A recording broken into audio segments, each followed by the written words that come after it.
जय श्री जगन्नाथ भाई माने सर्वप्रथम गुरुदेव गणपति एवं जगदम्बा को प्रणाम करी आज आम नक्षत्र सीरीज रे रोहिणी नक्षत्र विषय जानिबा। ए सीरियली आम नक्षत्र सीरीज एइथ नौचे जे आमे पूर्व काल रे हमर वैदिक ज्योतिष रे कौन गोटे एमती सिस्टम नथिला, एडवांस सिस्टम नथिला। फलादेश बा प्रेडिक्शन नक्षत्र को बेस करी करा जाउतला एवं ए नक्षत्र जो कैरेक्टरिस्टिक्स गुडा को मु आपण मानक वर्तमान कहूची जेतेबेले आमे रिमेडी पढ़िबा सेतेबेले आमे क्लियरली जानिबा जे नक्षत्र कैरेक्टरिस्टिक्स हम जीवन रे केते गुरुत्वपूर्ण केते महत्वपूर्ण एवं तार कौन हिस्ट्रिकल एवं पुराण भित्तिक कौन सिग्निफिकेंस गुडा सब रही। तो जेतेबेले मु नक्षत्र भी पढ़ाए सेतेबेले कौन से नक्षत्र जेतेबेले मु पढ़ाए से नक्षत्र विषय रे गोटे स्पेसिफिक जो कैरेक्टरिस्टिक्स आपण मानक कहूची आपण केबे भी नक्षत्र स्पेसिफिक कैरेक्टरिस्टिक्स भीतर कंफ्यूजन हेबे नहीं कोउठी रे ना नक्षत्र आमर संसार सबुतिक जिनिस पंच महाभूत गठित अग्नि पृथ्वी वायु जल आकाश किंतु से नक्षत्र निजस्व किसी गोटे कैरेक्टरिस्टिक्स रही। तेणु जोटा पंचभूत अंडर रे आसुची ताकू आग मु कहिबी एवं जो नक्षत्र निजस्व कैरेक्टरिस्टिक्स ता विषय मु कहिबी। तेणु आपण एथरे कंफ्यूजन हेबेनी जे कोन एठी गोटा पृथ्वी कहलानी एठी गोटे वायु कहलानी तेणु सेमिति कंफ्यूजन हेबेनी। प्रथमे मु कहिबी को पंच महाभूत याकू रूल करूची एवं तापरे कहिबी जे को पंच महाभूतर तत्व यार निजस्व तत्व। ठीक अछि। तो रोहिणी नक्षत्र पंचभूत तत्व मध्यरु पृथ्वी याकू रूल करे एवं यार निजस्व तत्व मध्य पृथ्वी पंचभूतर तत्व हिसाब रे ये पृथ्वी एलिमेंट अंडर अंडर रे जाए एवं रोहिणी नक्षत्र निजस्व नक्षत्र होउची पृथ्वी नक्षत्र पृथ्वी तत्व।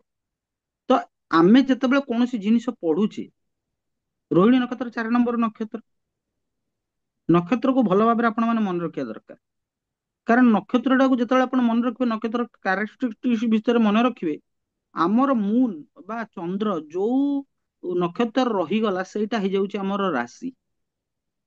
ठीक अछि। तेणु जेतेबेले भी आमे कोनोसी जिनिस पढुचे आमे कोनोसी जिनिस जानुचे तार कैरेक्टरिस्टिक्स विषय जानिले आमे जेतेबेले रिमेडी करिवा सेतेबेले एटा हेल्प करिवो। तेबे चलंतु आमे जानिबा रोहिणी नक्षत्र ର ଗ୍ରହ ଅଧିପତି ହେଉଛନ୍ତି ଚନ୍ଦ୍ରଦେବ ଏବଂ ଦେବତା ହେଉଛନ୍ତି ପ୍ରଜାପତି। ଠିକ ଅଛି। ଏବଂ ରଥ ଚାରିଅଟ ହଉଛି ୟାର ସିମ୍ବଲ। ଧର୍ମ ଅର୍ଥ କାମ ମୁଖ୍ୟ ଯୋଉ ଚତୁର୍ବର୍ଗ ପୁରୁଷାର୍ଥ ଅଛି ସେଇ ପୁରୁଷାର୍ଥ ମଧ୍ୟରୁ ରୋହିଣୀ ନକ୍ଷତ୍ର ମୁଖ୍ୟ ପୁରୁଷାର୍ଥ ଅଣ୍ଡରରେ ଯାଉଛି। ଏଇ ନକ୍ଷତ୍ରର ଗଣ ହଉଛି ମନୁଷ୍ୟ ଗଣ। ଇଏ ହଉଛି ଶୂଦ୍ର ମାନେ ୟାର ଯୋଉ ବର୍ଣ୍ଣ ରହିଛି ଶୂଦ୍ର କ୍ୟାଟେଗୋରୀ ଅଣ୍ଡରରେ ଆସୁଛି ୱାର୍କର କ୍ୟାଟେଗୋରୀ ଅଣ୍ଡରରେ ଆସୁଛି।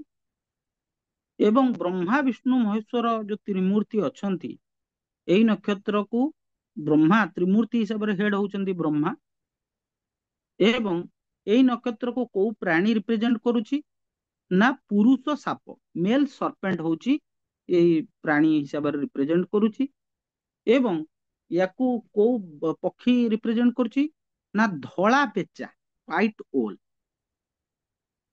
ଆଉ ଏଇ ନକ୍ଷତ୍ରକୁ କୋଉ ଗଛ ରିପ୍ରେଜେଣ୍ଟ କରୁଛି ନା ଜାମୁ ଗଛ ବା ଆଉ ଗୋଟେ ବି ଗଛ ରିପ୍ରେଜେଣ୍ଟ କରୁଛି ବହୁତ ସାରା ଗଛ ଅଛି ମୁଁ ଖାଲି ଗୋଟେ ଗୋଟେ ଗୋଟେ କହୁଛି ଆପଣ ମାନେ ଚେକ୍ କରିପାରିବେ କିଛି ଅସୁବିଧା ନାହିଁ।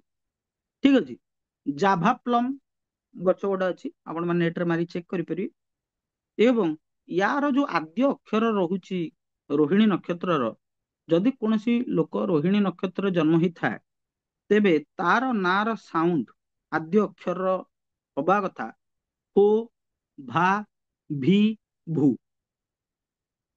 ଠିକ ଅଛି।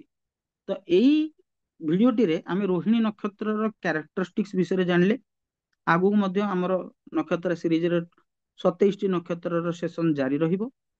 ଆଜିର ସେସନ ପାଇଁ ଏତିକି। ସମସ୍ତଙ୍କୁ ଜୟ ଶ୍ରୀ ଜଗନ୍ନାଥ।